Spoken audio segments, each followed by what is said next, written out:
Wahyu Astabrata dalam episode pertama ini dengan judul Carita Adi Purwa.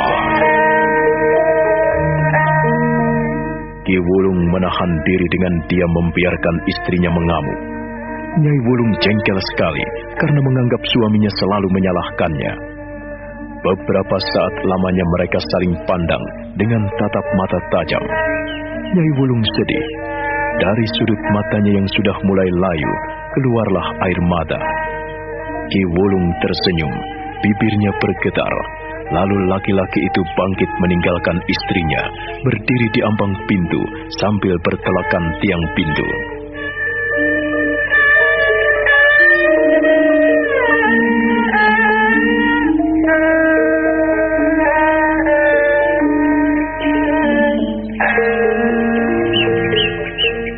Nyai Wulung pun ikut bangkit, lalu menyaut lengan kiri suaminya dan menyeretnya ke belakang. Dia benar-benar marah dan tidak bisa menahan diri lagi. Aku tidak bisa kalau kau terus diam begitu. Aku sudah berusaha menasihati cucumu, tetapi kau diam saja. Kita ini sudah tua, Nyi. Kita harus sabar. Kita harus sedikit arif dan bijaksana. Jangan mengumbar apa yang ada di dalam hatimu. Kita harus ingat, Sukmo itu masih kecil. Jadi wajar apabila ia nakal dan bandel. Tetapi saat ini dia sudah pergi. Pergi dan dia tidak kembali. Ya, cepat atau lambat, Sukmo pasti akan pulang. Jadi kau tidak perlu ribut. Kau tidak perlu cemas dan takut. Tidak perlu marah-marah seperti itu, Nyi. Kau terus membelanya. Hingga anak itu ugal-ugalan dan berani pada orang tua. Aku tidak membelanya, Nyi. Aku hanya ingin mencernihkan hati dan pikiranmu. Kalau kau terus marah seperti itu, bagaimana kau bisa memikirkan cucumu? Orang yang marah itu berarti tidak bisa menguasai diri. Belum bisa memikirkan diri sendiri. Kalau kau marah-marah terus seperti itu, kau ingin jadi orang yang lupa diri, begitu? Kalau kau tidak ingin aku lupa diri, kau cari sana cucumu. Aku sudah tidak sabar lagi. Kalau ada apa-apa pada anak itu, kau yang tanggung jawab. Iya, aku yang tanggung jawab. Aku yang akan menanggung semua sebab dan akibatnya. Tetapi kau pun harus ingat, Nyi. Sukmo pergi karena selalu kau marahi. Selalu kau sabeti. Siapa yang tidak jengkel? Siapa? Siapa yang tidak mendongkol? Apabila sudah kerja keras, tetapi disabeti. Ayo, seandainya aku cubit pantatmu, kau marah tidak? Kau ini sebagai orang tua semakin ngawur saja. Apa? Kau selalu membelanya. Kau salahkan aku, iya? Nenek. Sudahlah. Sudah. Sare, sabar. Aku ingin agar kau tetap saja seperti dulu. Tenang. Memelihara anak memang berat. Jadi kau jangan sampai terbawa hati dan perasaanmu. Sabarlah. Orang yang sabar bisa menghadapi segala sesuatu dengan tenang. Nah, kalau kau sabar, maka kau akan memiliki hati dan pikiran yang jernih. Dan kau tidak akan dikuasai amarahmu. Kau harus ingat itu. Aku tidak ingin kau hanya ngomong saja. Sana, cari cucumu. Kalau dia tidak pulang dan ada apa-apa di jalan, siapa yang disalahkan, Kita kan? Kau tidak mau mendengarkan apa yang kuucapkan. Iya, sudahlah, tenang. Minum air putih sekendi, biar kau tenang, ya. Jangan marah terus seperti itu. Kau suruh aku minum air sekendi biar perutku kembung, begitu? Kau ini tega sekali padaku, kek. Nek, Siapa yang tega pada istrinya sendiri? Apalagi kau susah dan senang bersamaku sudah berpuluh-puluh tahun. Sampai setua ini, aku belum pernah menyia-nyiakan dirimu. Aku selalu mencintaimu, menyayangimu. Cinta. Sayang dan sayang. Kau maunya menang sendiri. Tidak pernah mau mendengarkan apa yang kuucapkan. Sudahlah. Dalam waktu dekat ini, kalau cucumu tidak pulang, aku akan mencarinya. Besok pagi Sukmo pasti pulang. Nyai Wulung terus menangis. Dia tidak mau mendengarkan apa yang dikatakan suaminya. Lalu Ki Wulung mendekatinya dan menepuk-nepuk pundaknya. Nyai Wulung sibuk menyeka air matanya yang bergulir di pipinya yang mengeriput. Hati perempuan itu sedih sekali karena serba salah, tidak tahu apa yang harus diperbuatnya. Sementara itu, Ki Warih dipanggil Sultan Nyokrawati menghadap karena Sang Prabu berkenan dengan keahliannya. Ki Warih, iya Kanjeng Sinuwun, hamba. Kau hebat sekali. Rancang bangunmu sangat menyenangkan, Warih. Terima kasih, Kanjeng Sinuwun. Hamba terharu. Di mana istrimu? Mengapa kau tidak mengajaknya kemari? Iya, Kanjeng Sinuwun. Istri hamba saat ini sedang membersihkan taman di belakang istana. Taman Kaputren terpaksa sedikit hamba robah, dan kami tambahi dengan tanam-tanaman yang baru, yang bermanfaat untuk obat-obatan. Semua tanaman baru yang kami tanam di dalam Taman Kaputren di belakang istana, kami tambah dengan tanam-tanaman yang bisa digunakan sebagai ramuan obat, supaya apabila kita membutuhkannya, dengan cepat bisa memperolehnya. Wari, aku senang sekali. Kau benar-benar memikirkan aku. Bukan hanya aku, tetapi memikirkan seluruh rakyat Mataram. Ya. Ingat, usulmu tentang pesanggrahan di Krapyak ini sudah kurestui. Ku minta gambar-gambarnya yang lengkap. Besok kau bawa di Paseban Agung. Hamba, Kanjeng Sinuwun, semua telah hamba siapkan. Dan aku memperkenankan istrimu kemari. Ki Warih menundukkan kepalanya, menyembah bersujud di depan tahta Panembahan. Hatinya terharu sekali karena menerima penghormatan yang besar dari Sultan Mataram. Sang Prabu benar-benar bangga memiliki orang kepercayaan seperti dirinya. Dia kemudian segera menghaturkan sembah sampai 3 kali. Sang Prabu bangkit dari singgasananya, lalu berjalan melangkah mendekati Ki Warih.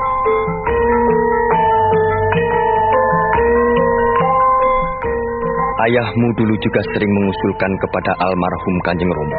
Eyang Wulung pernah mengatakan, alangkah baiknya apabila kita memiliki pesanggrahan-pesanggrahan kecil.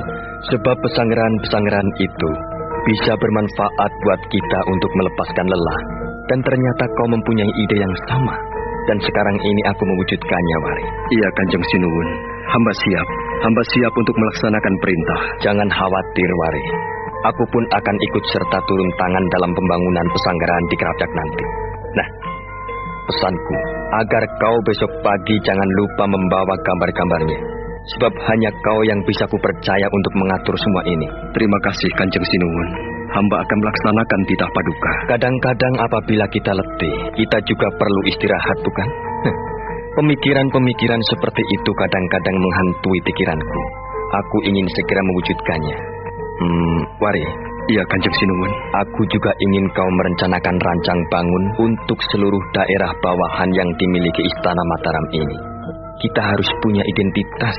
Kita harus memiliki simbol bahwa kita ini merupakan satu kesatuan yang tidak bisa dipisah-pisahkan. Iya, Kanjeng Sinuwun.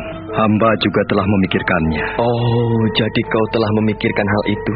Iya, Kanjeng Sinuwun. Hamba telah memikirkannya. Kalau begitu, tak ada salahnya apabila besok pagi kau usulkan hal itu di Paseban Agung.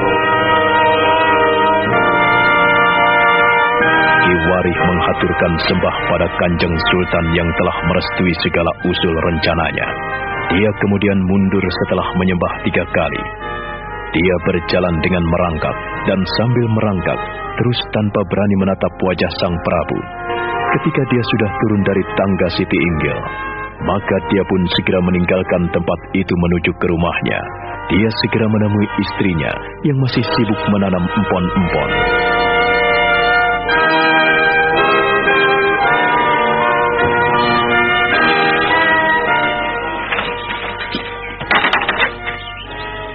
Kakang? Hasilnya memuaskan sekali. Aku senang karena Kanjeng Prabu menyukai usul kita. Kanjeng Sinuwun mengundang kita dalam Paseban Agung besok pagi. Kakang, benarkah?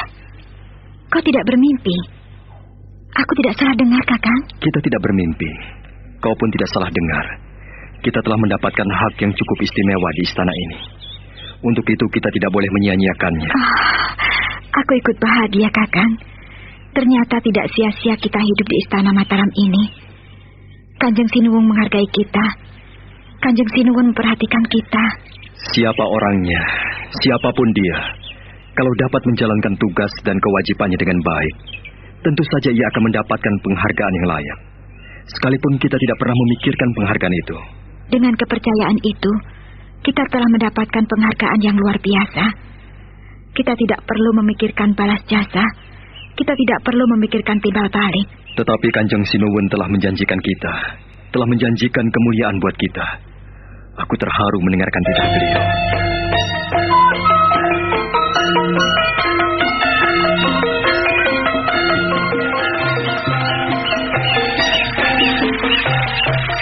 Hei, Niniwari. Siapa kau? Rupa-rupanya kau belum kenal aku, Niniwari. Bilang pada suamimu agar dia jangan dekat-dekat dengan Kanjeng Prabu. Apa hubungannya? Mengapa kami tidak boleh dekat dengan Kanjeng Prabu? Kami di sini bertugas untuk melayani beliau, juga untuk memikirkan kepentingan istana Mataram. Kami bekerja tidak untuk kepentingan pribadi. Niniwari, dengarkanlah baik-baik. Kau hanya kuminta memberitahu suamimu agar ia tidak terlalu dekat dengan Kanjeng Prabu.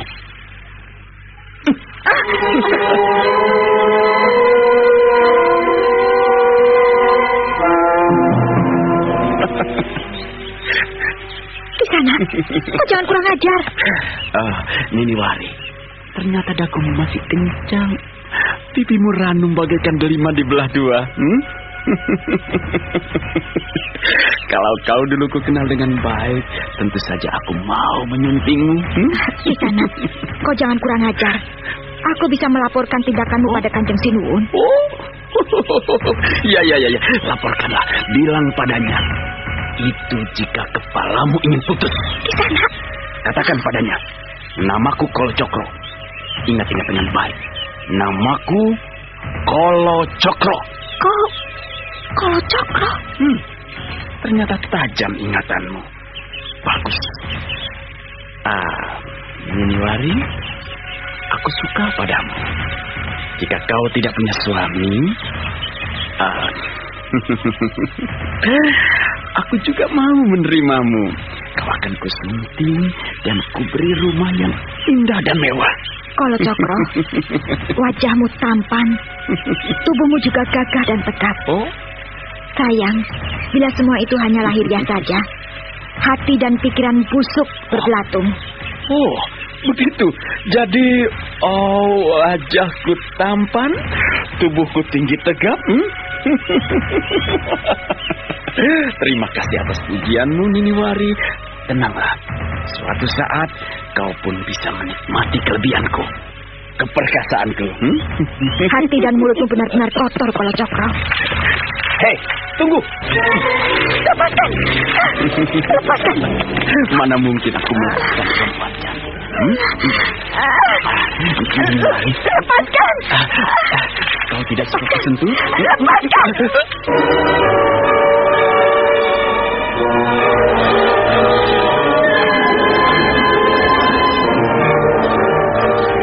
Kolo Cokro gagal merengkuh Niniwari. Pipinya terasa panas oleh tamparan perempuan itu. Kolo Cokro meraba pipinya sambil tersenyum dingin dan menghampiri Niniwari. Perempuan itu menjadi takut sekali.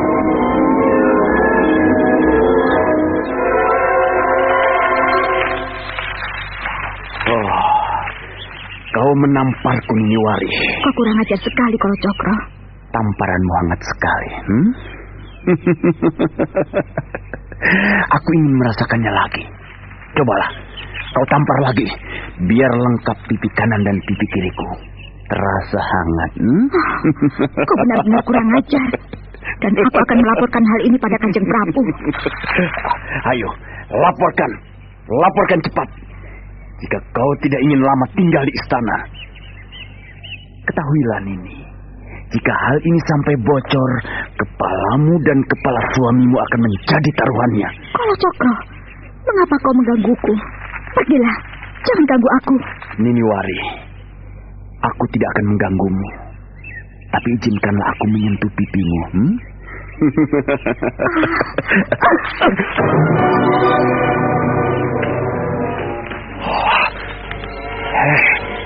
Kenapa kau bersikap kasar padaku, Niniwari? Kau tidak sopan. Sikapmulah yang sangat kasar. Kau tidak menghargai istri orang. Niniwari, aku minta kau tidak keberatan ikut aku. Kau sungguh tidak tahu diri. Niniwari. Jangan sentuh aku. Jangan mendekat.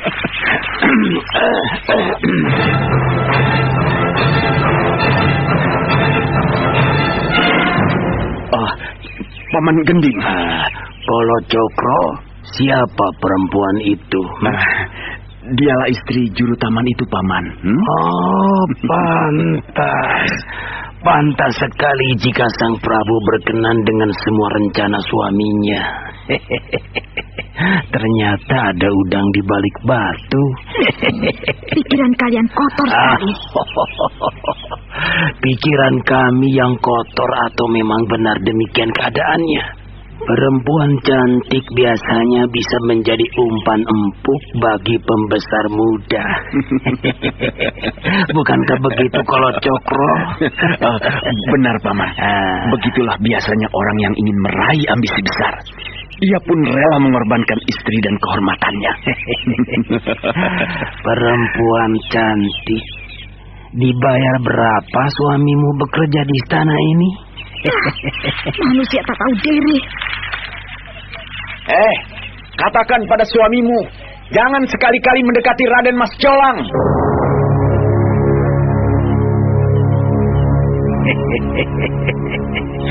Apakah tujuan kita bisa berhasil, Kalacakra?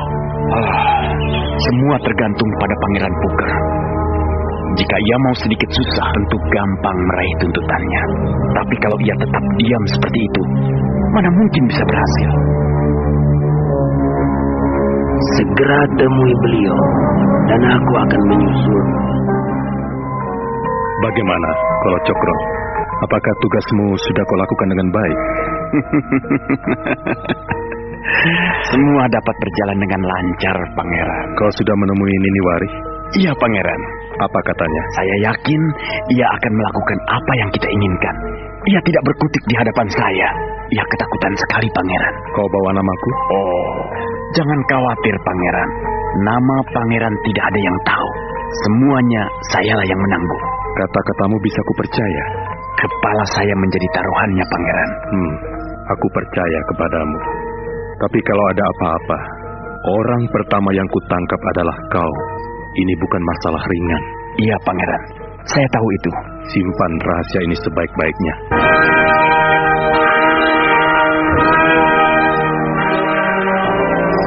Pangeran Puger mengangkat kedua alisnya dan menukikkan ibu jari kanannya. Kalacakra pun segera meninggalkannya. Dan tak lama kemudian, muncullah seorang lelaki sebaya menghampirinya.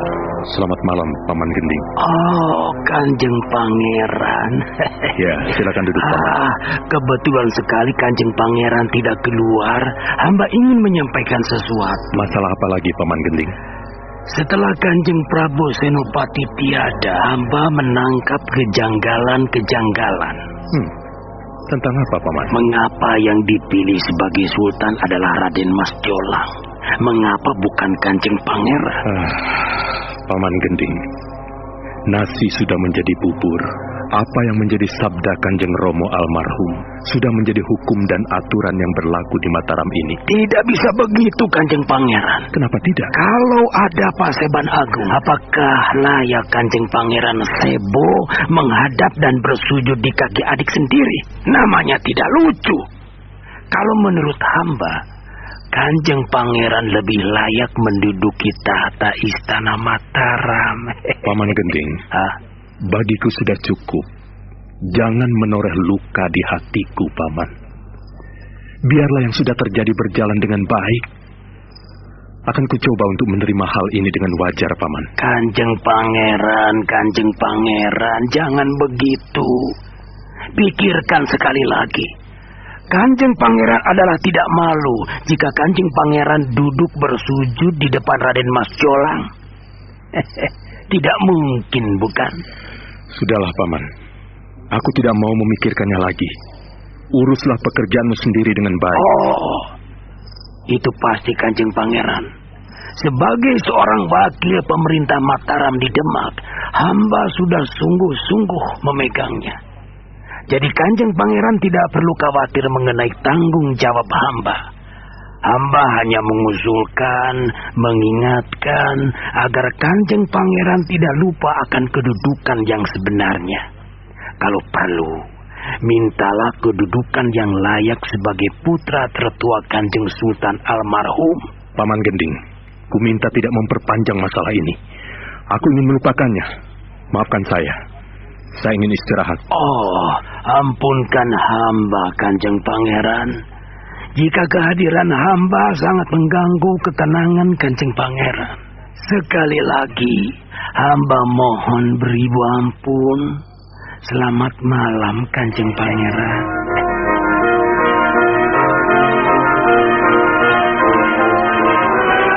Tumenggung Gending lalu meninggalkan wisma kepangeranan. Setelah menoleh ke kanan kiri, dia segera menyelinap di antara lorong-lorong istana. Suasana di sana nampak gelap gulita. Hanya pelita minyak di sudut-sudut ruangan istana nampak temaram. Sementara itu, di kediaman Kiwari nampak hening dan sunyi. Cukup lama dia memperhatikan istrinya yang melamun.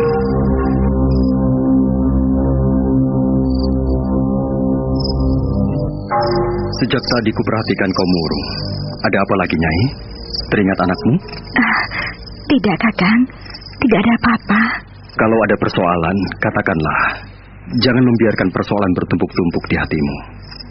Ada masalah apa? Kakang tidak percaya padaku. Bukannya tidak percaya, Nyai. Tapi kita cukup lama hidup berumah tangga. Sekalipun tanpa bicara, aku bisa membaca sinar wajahmu. Kau nampak murung sekali. Kakang, aku tiba-tiba rindu pada suasana desa. Tenang, damai dan tentram. Tak ada yang mengganggu kita. Siapa yang mengganggumu? Tidak. Tak ada yang menggangguku. Aku merasakan perbedaan besar hidup di desa dengan hidup di kota. Kalau di desa, kita bisa melakukan apa saja tanpa ada rintangan. Kalau di sini, selalu penuh dengan aturan dan tatanan. Namanya saja hidup di pusat pemerintahan. Hidup kita bukan untuk diri kita sendiri. Tetapi apa yang kita miliki harus kita persembahkan buat sesama kita. Kakak? Ya? Boleh aku bertanya kepadamu? Tentang apa, Nyai? Tentang keganjilan di istana ini. Masalah apa lagi?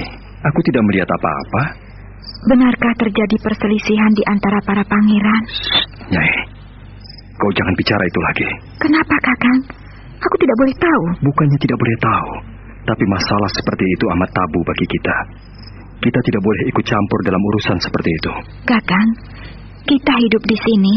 Masa hanya ingin tahu tidak boleh? Masalahnya bisa menjadi besar jika didengar oleh orang lain. Ku minta kau jangan sekali-kali membicarakan hal ini lagi. Ingatlah, Nyai. Besok pagi ada Paseban Agung. Kita diundang untuk menghadirinya. Pada saat ini pun seluruh raja daerah sudah banyak yang datang. Hati-hati. Kakang, kau kenal Kolo Cokro?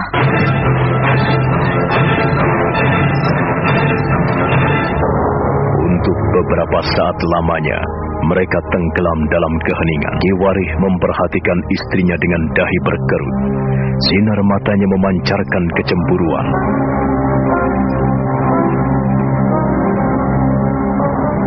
Kolo Cokro, Kau jangan cemburu, Kakang.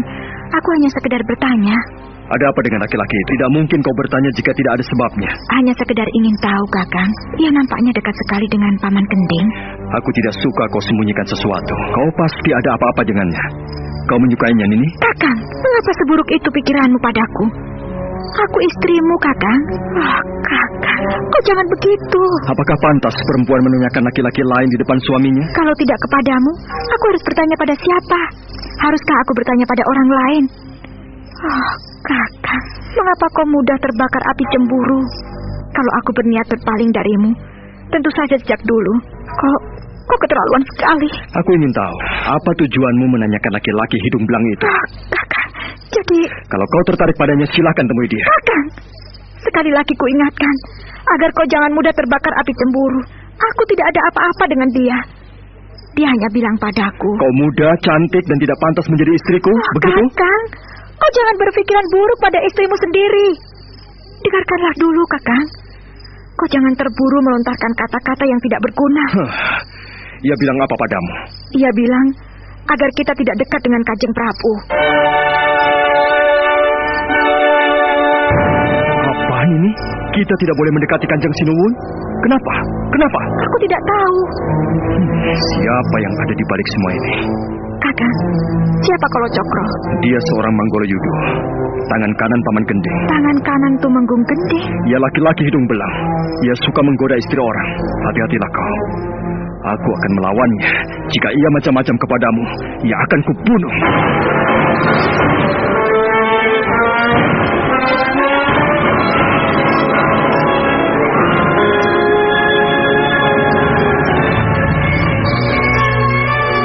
Ki Warih geram sekali mendengar pernyataan istrinya tentang Kalacakra. Ahangnya mengeras dan menonjol. Giginya gemeretak menahan amarah. Kedua tangannya mengepal. Dipandanginya istrinya dengan sinar mata berapi-api.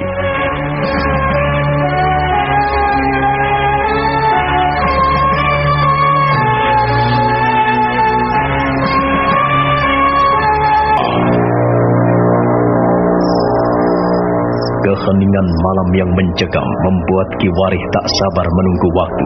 Dia bangkit dengan geram mendekati istrinya. Sinar matanya makin galak. Nini Warih menunduk, tidak berani membalas tatap mata suaminya. Kalacakra, kau diapakan ini? Aku tidak diapa-apakan. Kau jangan bohong padaku. Mustahil orang seperti Kalacakra membiarkan dirimu tanpa menyentuhnya. Kakang, percayalah padaku. Aku bertemu dengannya tidak seorang diri, tapi banyak orang. Lagi pula, Tumenggung Gending juga melihatku. Beliau ada di antara kami. Percayalah padaku, Kakang. Aku tidak disentuhnya. Kuharap kau bicara benar padaku. Aku tidak percaya padamu. Aku istrimu. Kalau kau tidak percaya kepadaku, terserah. Aku tidak memaksamu untuk percaya. Tapi demikianlah, ia bicara padaku. Suruh bilang kepadamu bahwa kau tidak boleh mendekati Kanjeng Prabu. Besok pagi kau tidak usah ikut Paseban Agung. Jika itu yang kau inginkan, aku menurut, Kakang. Tapi kita diundang Kanjeng Prabu. Pokoknya aku ingin kau tinggal saja di rumah. Tak perlu keluar jika tidak penting. Baiklah, baiklah, Kakang. Kakang, Kakang, aku minta maaf jika aku menyakiti hatimu, Kakang. Baiklah, Kakang. Aku akan selalu di rumah. Besok pagi aku tidak ikut ke Siti Inggil. Maafkan aku, Kakang. Aku paling tidak suka jika kau bicarakan itu. Kakang, kita telah lama hidup berumah tangga. Kita selalu menyelesaikan persoalan bersama. Kita selalu menghadapinya dengan hati yang tabah. Tidak biasanya kau marah seperti itu. Jangan, Kakang. Jangan sampai terjadi ketegangan hanya karena masalah kecil seperti ini. Kita telah lama menghadapi suka dan duka bersama. Kakang, kumohon kau jangan marah. Selamat tidur, Kakang. Istirahatlah. Semoga Kanjeng Prabu dan seluruh pamong praja menyetujui segala rencanamu. Selamat tidur. Nini, maafkan aku. Aku memaafkan. Maafkan aku. Tidurlah di sisiku, Nini. Kemarilah, besok kita datang bersama. Kanjeng Prabu mengundang Kanjeng Sinuwun ingin aku mengajakmu. Kakang. Nini. Kakang, aku mencintaimu. Nini.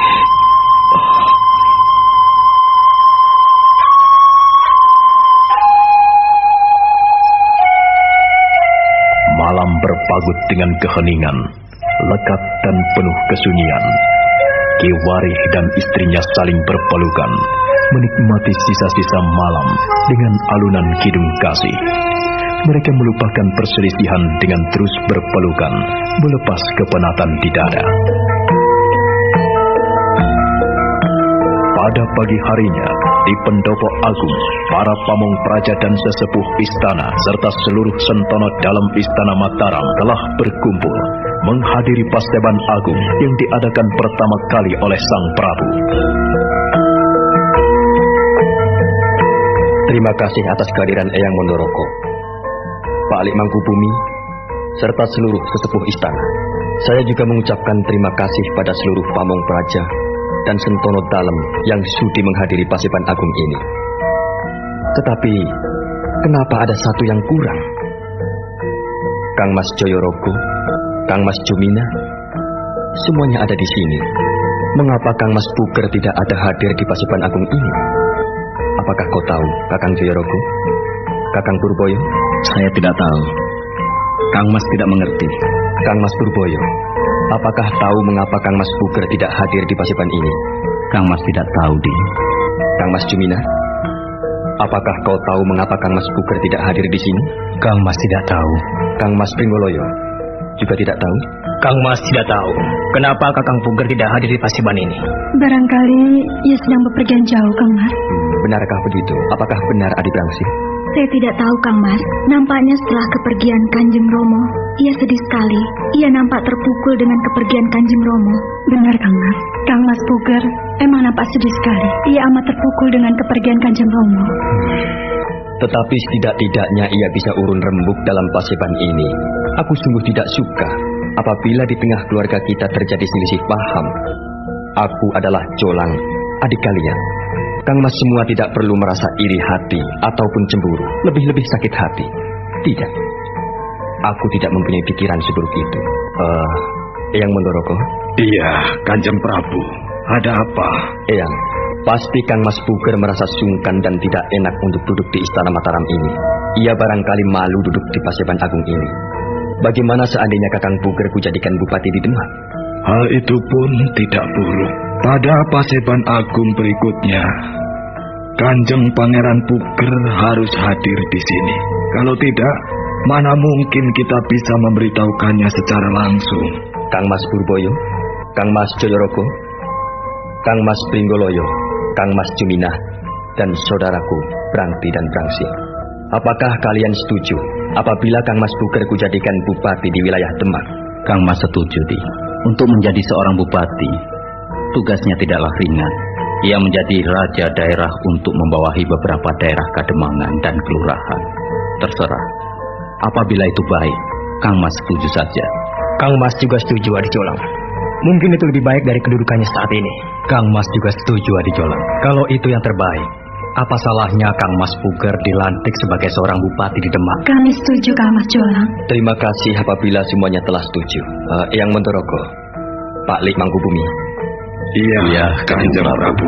Eyang dan Pak Lik menjadi saksi. Kang Mas Puger telah kutunjuk sebagai seorang bupati di Demak. Jika ia menjadi bupati Demak, maka Mataram punya perisai di utara. Ia nampaknya juga punya wawasan dan jangkauan untuk pengembangan wilayah Mataram. Benar. Bukankah selama ini Paman Gending menduduki Demak sebagai pejabat sementara? Jabatan yang kosong itu bisa diserahkan kepadanya. Yang hadir di paseban agung ini menjadi saksi bahwa secara resmi Kakang Puger telah kita tunjuk sebagai bupati Demak. Semua yang hadir di paseban agung itu menunduk dan memberikan hormat pada Kanjeng Prabu. Semuanya menyetujui keputusan beliau untuk mengangkat Pangeran Puger menjadi Adipati Demak. Hal itu supaya bisa menghindari perselisihan di antara keluarga di Mataram. Raden Mas Jolang bangkit dari singgasananya lalu menyerahkan segulung wewaler atau undang-undang istana kepada Eyang Mondoroko.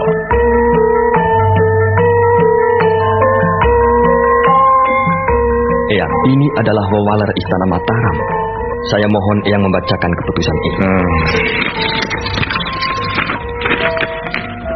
Pada saat ini pemerintah Mataram memutuskan menimbang menunjuk Pangeran Puger untuk menduduki daerah Demak sebagai bupati Pamong Praja.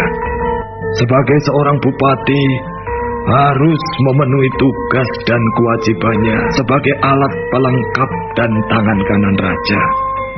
Undang-undang yang perlu diperhatikan, jikalau dalam melaksanakan tugasnya terdapat kesalahan-kesalahan, maka penunjukan bisa dicabut tanpa ganggu gugat. Keputusan ini diputuskan di Mataram atas nama pemerintah Mataram, Sultan Panembahan Nyokrowati.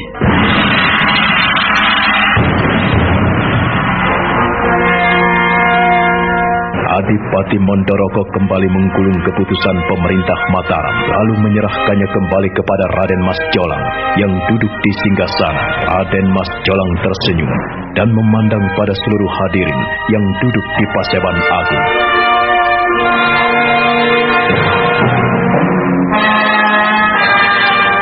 Semuanya telah tahu bahwa siapa yang melanggar aturan dan tatanan yang ada di Mataram ini bisa dikenakan sanksi hukuman. Tetapi yang bisa melaksanakan tugas dan kewajibannya dengan baik, ia pun akan mendapatkan ganjaran yang setimpal. Dalam kesempatan ini, selain menunjuk Kang Mas Puger sebagai Bupati Demak yang akan kita selenggarakan beberapa waktu yang akan datang, kita masih perlu mencari waktu yang baik. Maka pada kesempatan ini pula, saya ingin menyampaikan rancangan-rancangan untuk anggaran bulan depan. Salah satu hal adalah pembangunan pesanggerahan di Desa Kerapyak. Perlu diketahui bahwa pembangunan pesanggerahan di Desa Kerapyak ini perlu dibangun untuk istirahat.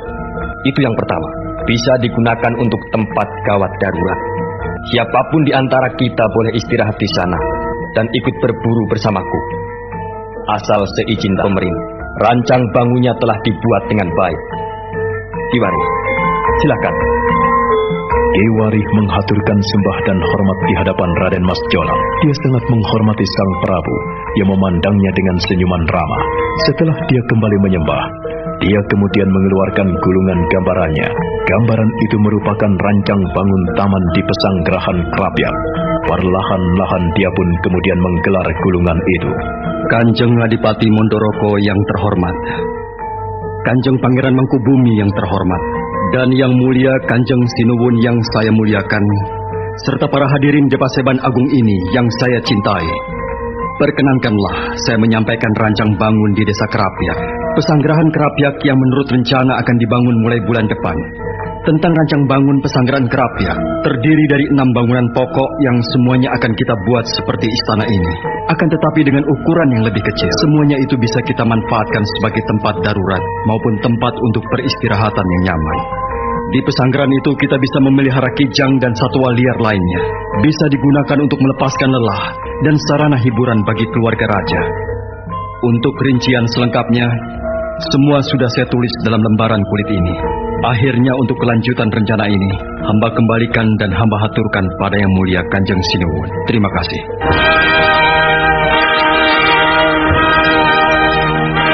Kiwari menghaturkan sembah dan hormat sampai 3 kali. Dahinya menyentuh lantai Paseban Agung. Akhirnya dia kembali duduk di tempatnya semula, bersimpuh di antara para hadirin yang ada di Istana Mataram. Terima kasih atas kerja kerasmu, Kiwari. Ide dan gagasan kerja kerasmu itu patut dihargai, dan kami semua tentunya akan mendukungmu. Karena hal ini demi kepentingan Mataram, bukan untuk kepentinganku pribadi. Yang Mondoroko, bagaimana? Saya setuju sekali, Kanjeng Prabu.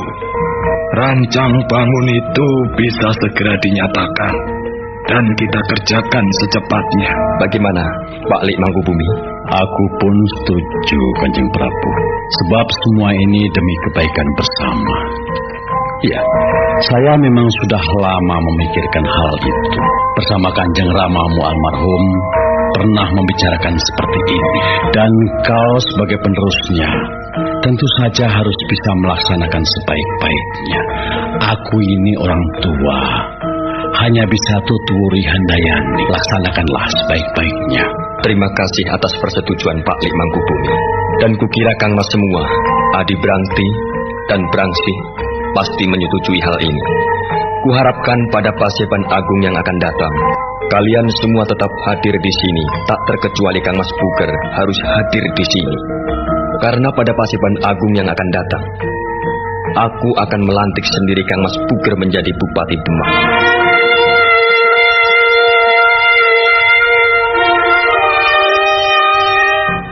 Semua yang hadir akhirnya menghaturkan sembah pada Kanjeng Prabu. Semuanya menyetujui apa yang telah dibicarakan di Paseban Agung itu. Paseban Agung pun segera berakhir.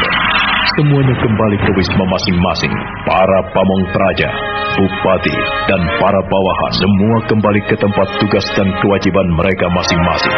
Tetapi Putri Prangti dan Putri Prangsi masih nampak duduk di depan singgasana Kanjeng Prabu.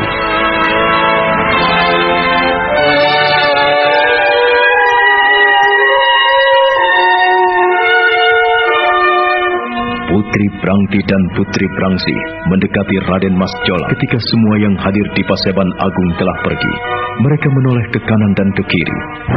Raden Mas Jolang bersikap arif. Dia tersenyum kepada dua adiknya dan mendekatinya.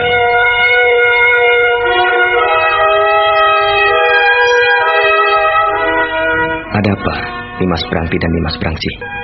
Mengapa kalian tetap di sini? Apakah ada yang ingin kalian katakan padaku? Benar, Kang Mas. Aku ingin menyampaikan sesuatu kepadamu. Katakanlah. Sampaikanlah, Nimas Prangti. Aku tidak tahu dari mana aku harus memulainya. Lebih baik tidak di sini. Aku ingin bicara denganmu secara pribadi, Kang Mas. Aku tidak ingin orang lain mendengarnya. Baiklah. Kau akan kutunggu di wismaku. Ayo, ikutlah.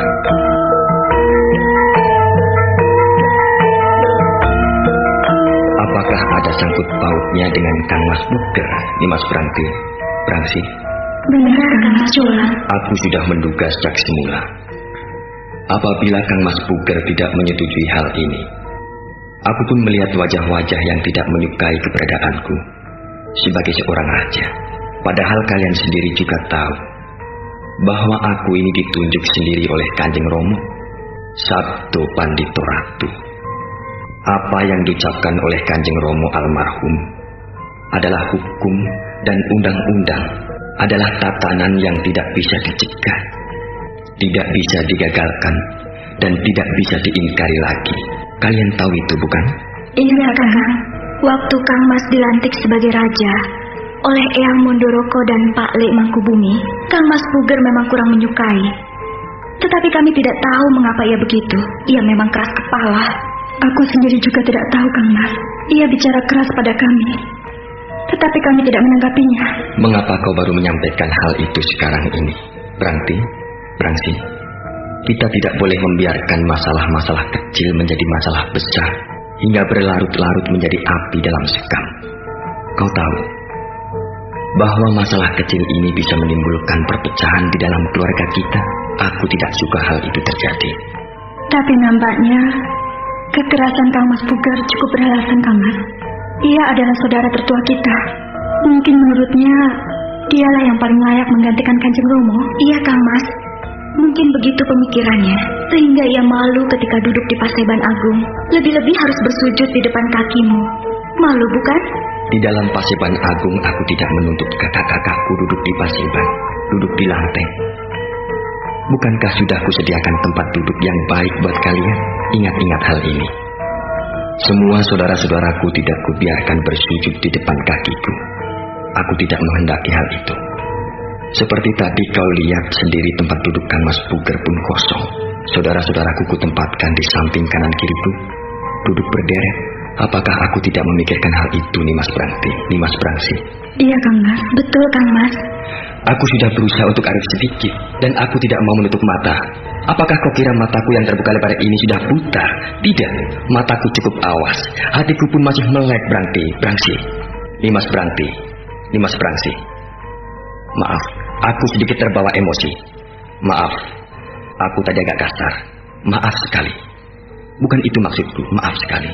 Tidak ada apa, Kang Mas. Nimas berdua, kuhargai masukan kalian. Semoga Nimas Prangti dan Nimas Prangsi membantuku. Aku tidak ingin masalah yang kecil seperti ini menjadi berlarut-larut. Aku juga pernah membicarakan hal ini dengan Eyang Mondoroko dan Pak Lek Mangkubumi. Mereka pun sudah mengerti dan memaklumi. Dan tadi setelah kuusulkan, akhirnya mereka pun menyetujui. bahwa Kang Mas Puger cukup layak menjadi seorang bupati di Demak. Kang Mas Jolang cukup bijaksana memerintah. Aku mendukung Kang Mas. Iya, aku pun sama. Kang Mas nampak mengadakan sedikit perubahan-perubahan. Apabila pada waktu Kanjeng Romo almarhum, semua saudara-saudaranya duduk di lantai paseban. Tetapi sekarang, Kang Mas telah menyediakan tempat duduk bagi kami, dan kami tidak merasa direndahkan. Terima kasih atas semua itu, Kang Mas. Kita semua tentu saja menginginkan yang terbaik, Nimas. Aku menyesal, karena Kang Mas Puger begitu keras, tetapi tidak mau berterus terang kepadaku. Sedalam-dalamnya bangkai dikubur, ia akan tetap tercium juga. Tetapi tak mengapa, aku harus menghargai Kang Masku. Kang Mas Puger adalah Kang Masku yang tertua. Jadi aku harus menghargai pendapat dan unek-uneknya. Ku minta kalian berdua sering-seringlah datang ke wismanya. Aku sendiri akan datang ke wismanya. Tetapi sebelum aku datang ke wismanya, silahkan Nimas berdua mendahului kedatanganku. Barangkali nanti malam aku akan datang ke wismanya. Tidak sebagai Prabu, tidak sebagai Sultan di Mataram ini, tetapi sebagai adiknya. Kau mengerti, Brangsi? Iya, Kang Mas. Kami mengerti. Untuk itu ku minta kalian tidak membesar-besarkan masalah ini. Setiap masalah bisa diselesaikan dengan baik. Jangan sampai kita menyelesaikan persoalan satu hingga muncul persoalan yang lain. Kalian adalah adik-adikku perempuan yang baik. Jagalah diri kalian. Jangan sampai menyampaikan berita-berita buruk pada orang-orang lain. Kita harus bisa menjaga rahasia ini sebaik-baiknya. Kalian harus menjadi saksiku bahwa mengusulkan Kang Mas Puger menjadi bupati di Demak adalah dariku pribadi. Aku sudah mengetahui apa yang telah terjadi di antara kita pada saat sehari setelah kepergian Kanjeng Romo.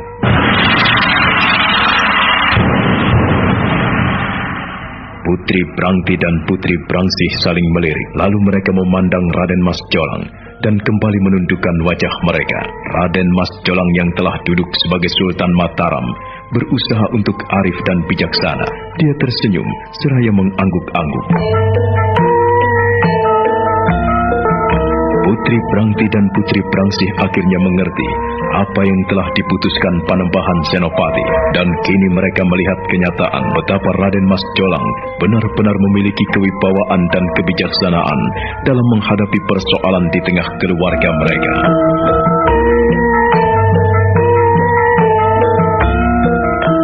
Semua yang telah kulakukan selama ini, kurasa cukup bijaksana. Apapun yang terjadi di Istana Mataram ini menjadi tanggung jawab kita bersama. Nimas Brangti dan Nimas Brangsih. Iya, Kang Mas Jolang. Apabila aku telah ditunjuk Kanjeng Romo almarhum, apakah kalian juga menolak? Mengapa saat beliau masih hidup, kalian yang setuju begitu saja? Mengapa tidak mengusulkan hal lain? Mengapa tidak menunjuk yang lain? Hal ini harus ditanamkan di dalam hati kalian. Dan aku mengucapkan banyak terima kasih pada kalian berdua karena mau menyampaikan hal ini kepadaku secara langsung. Ketahuilah, aku juga melihat wajah Kang Mas Joyorogo tidak puas dengan pemerintahanku, tidak puas dengan penunjukan diriku. Ia selalu masam. Tetapi ku minta Kang Mas Jolang jangan ragu-ragu dalam langkah serta menentukan kebijaksanaan pemerintahan ini. Kang Mas menanggung beban yang cukup berat. Aku mendukungmu, Kang Mas. Aku juga mendukungmu, Kang Mas Jolang. Terima kasih sekali. Bagaimana? Apakah kalian akan menemui Kang Mas Puger sekarang juga? Tidak, Kang Mas Jolang. Kami butuh waktu. Kalau kami tergesa-gesa ke sana, jangan-jangan nanti ia beranggapan Kang Mas yang menyuruh kami ke sana. Bagaimana? Kalau Kang Mas Jolang sendiri yang ke sana lebih dulu, baru kemudian kami akan menyusul. Iya, usul yang baik. Dengan kehadiran Kang Mas di wisma pribadi Kang Mas Puger, maka ia akan merasa dihargai. Dan Kang Mas Jolang tidak meremehkannya. Benar, Kang Mas Puger memang orangnya angin-anginan. Jadi kita harus tahu diri. Baiklah, usul kalian aku terima. Aku akan ke sana sekarang juga.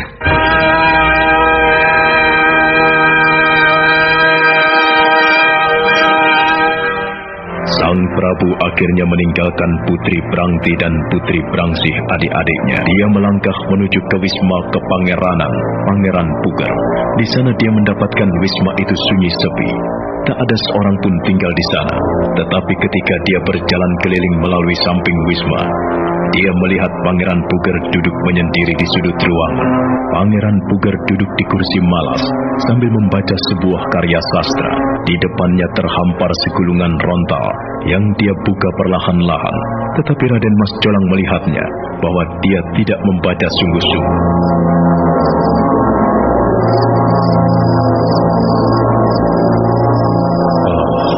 Jolang. Kang Mas Puger, mengapa pada Paseban Agung tadi pagi kau tidak hadir, Kang Mas? Apakah kau sakit? Iya, benar Jolang. Aku sakit. Badanku terasa tidak enak. Ketika aku mau pergi menuju Siti Inggil, kepalaku terasa pening. Kalau memang demikian, tidak apa-apa, Kang Mas. Aku mengerti.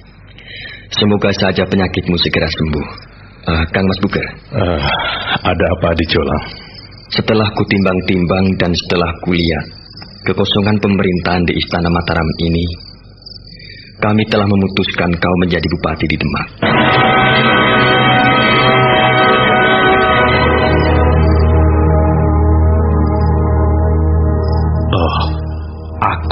Aku kau tunjuk menjadi wakilmu di Demak? Iya, aku ingin agar kau menduduki Istana Kadipaten Demak Bintoro. Sebab kulihat di sana masih kosong, Kang Mas. Paman Gending memang telah kutunjuk menjabat sementara di sana. Dan sekarang kulihat Kang Mas memiliki suatu tanggung jawab yang cukup besar. Untuk itu kuminta Kang Mas segera turun tangan. Terima kasih atas kepercayaanmu kepadaku, Adi Jolang. Kalau aku menjadi bupati di sana, artinya Mataram punya perisai yang kuat. Aku akan membantu Adi Jolang. Untuk itu, Kang Mas, aku mohon kau hadir di Paseban Agung yang akan diadakan nanti. Jika kau tadi pagi tidak hadir karena kau agak sakit, tidak jadi masalah. Perlu ku sampaikan juga kepadamu bahwa kami mempunyai rencana untuk membangun pesanggerahan di Krapyak. Membangun pesanggerahan di Krapyak? Iya, membangun pesanggerahan di Krapyak dengan tujuan agar tempat itu bisa kita gunakan untuk istirahat, untuk melepaskan lelah. Itu yang pertama. Untuk yang kedua, tempat itu bisa kita gunakan sebagai tempat darurat apabila istana kita terancam bahaya.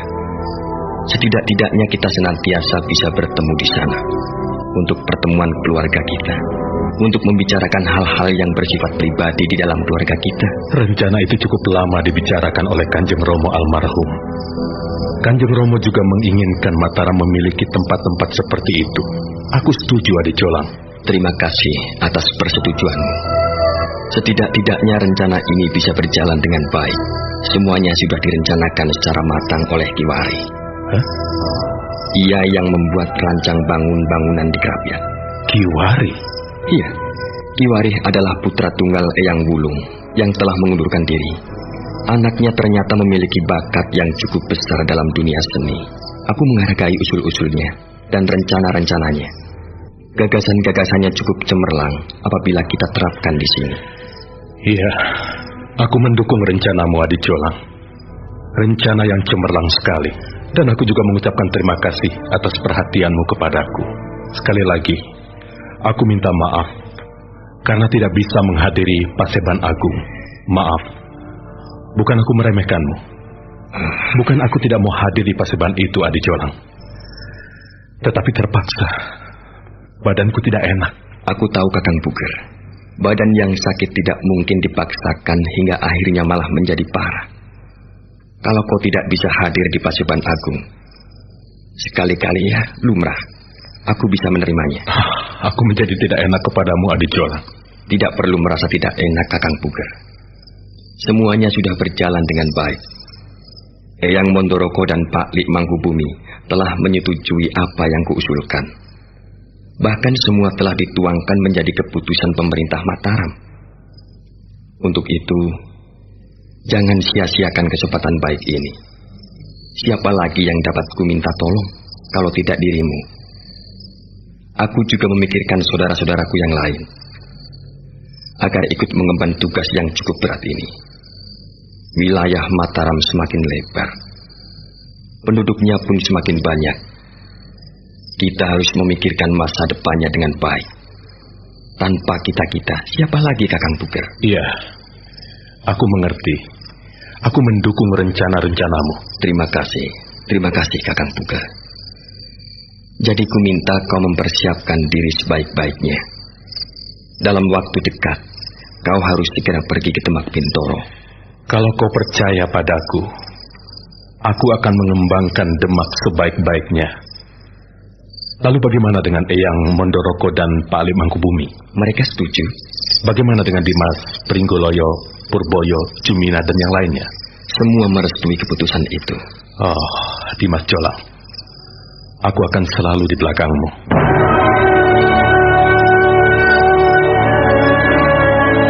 Dengan berita baik yang ia terima, Pangeran Puger nampak berseri-seri. Wajahnya cukup senang dan dia menaruh hormat pada adiknya. Dia sekilas memandang Raden Mas Jolang yang melangkah meninggalkannya.